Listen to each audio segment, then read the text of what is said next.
Paul Thomas Anderson's One Battle After Another feels like the sort of once-in-a-lifetime collaboration that cinephiles have been dreaming about for decades. And what's truly remarkable is how fully it delivers on that promise. Not just as a vehicle for Leonardo DiCaprio to finally step into the PTA world he missed with Boogie Nights, but as a towering, deeply layered, and wholly engrossing piece of cinema that balances political urgency, absurdist humor, and personal tragedy with a mastery few filmmakers alive can claim. Beginning with the setup of DiCaprio's Bob Ferguson, a washed-up ex-revolutionary stumbling through substance abuse and paternal guilt while raising his daughter Willa in hiding, a setup that feels archetypal and familiar.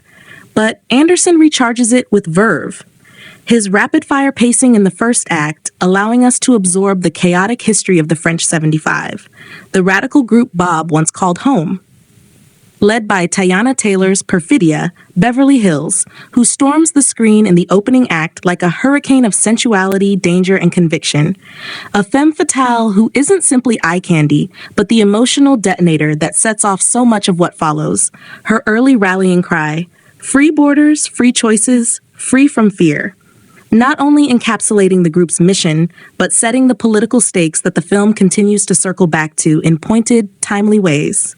And while that prologue barrels through with Bonnie and Clyde energy, Anderson quickly plants seeds of unease, layering in the sexual tension between Perfidia and Sean Penn's Call a Lockjaw, a dynamic that eventually crescendos into one of the strangest, most disarmingly funny and disturbing sex scenes you'll ever see. A sequence that could have slipped into parody, but instead becomes an almost operatic example of PTA's tonal control. A moment that smash cuts with audacity to Perfidia pregnant and firing a machine gun, as if to remind us of how intertwined lust, violence, and consequence are in this world. And from there, the story shifts forward 16 years to the present, where Bob, broken down by decades of failure and intoxication, finds himself trying desperately to reconnect with Willa, played with soulful brilliance by Chase Infinity, who grounds the movie with her sharp, sardonic warmth. Whether she's rolling her eyes at her father's foolishness or quietly radiating hurt at his absence, and the chemistry between her and DiCaprio is both hilarious and heartbreaking, giving the film its core heartbeat and ensuring that no matter how big the political canvas gets, we always return to a father fighting clumsily and often self-destructively for his daughter's love. Around them, Anderson builds a web of performances that feel at once heightened and lived in. From Benicio del Toro's eccentric Sensei Sergio, who acts as Bob's oddball Obi-Wan, half mentor and half drinking buddy, delivering bizarre pearls of wisdom like "means no fear" like Tom Cruise, that somehow cut through the haze of comedy to become unexpectedly poignant, to Penn's Lockjaw, who channels a grotesque blend of strangelove absurdity and authoritarian menace, a pervert and fascist rolled into one who licks his comb nervously before entering a cabal of rich white nationalists. A moment that perfectly illustrates PTA's ability to mix grotesque humor with chilling commentary, while Taylor's Perfidia haunts the film even when off-screen, her arc of regret and maternal conflict resonating with tragic weight. And it all plays out against a backdrop that is unmistakably Pynchonian in spirit.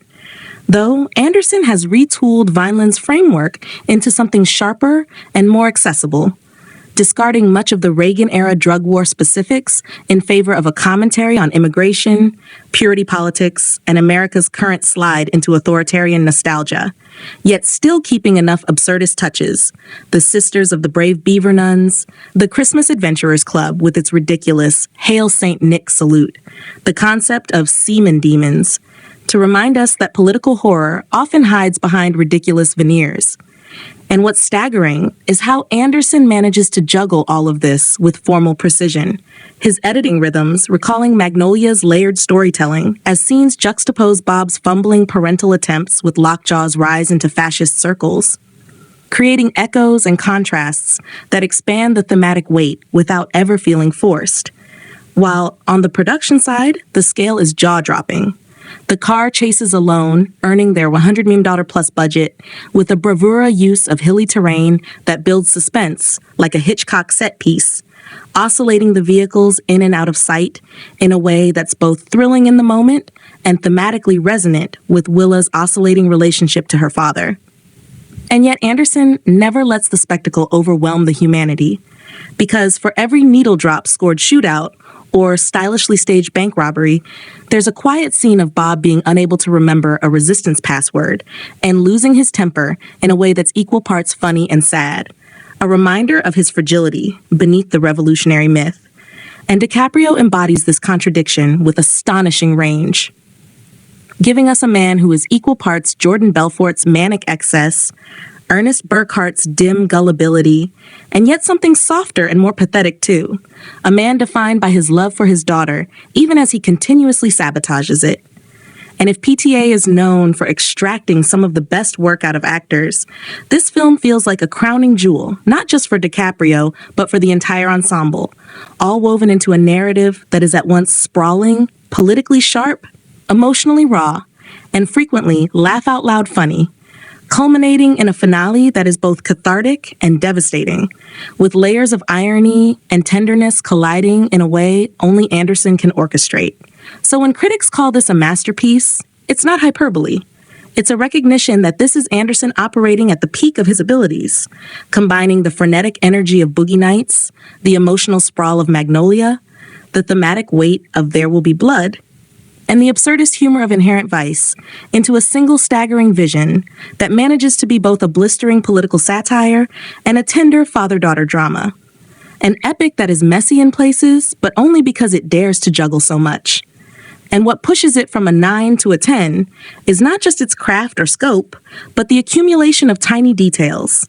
The Scorsese-like needle drops that turn vulgarity into poetry, the Christopher Reeve poster that becomes a quiet symbol of broken ideals, the absurd passwords Bob can't remember, the way PTA smash cuts between sex, violence, and life's mundane tenderness. Each choice infused with wit, confidence, and intention, creating a film that rewards not just one viewing but many, and reminding us that even in a world of absurd battles and political decay, sometimes the most important war is the one a father wages to win back his daughter's trust.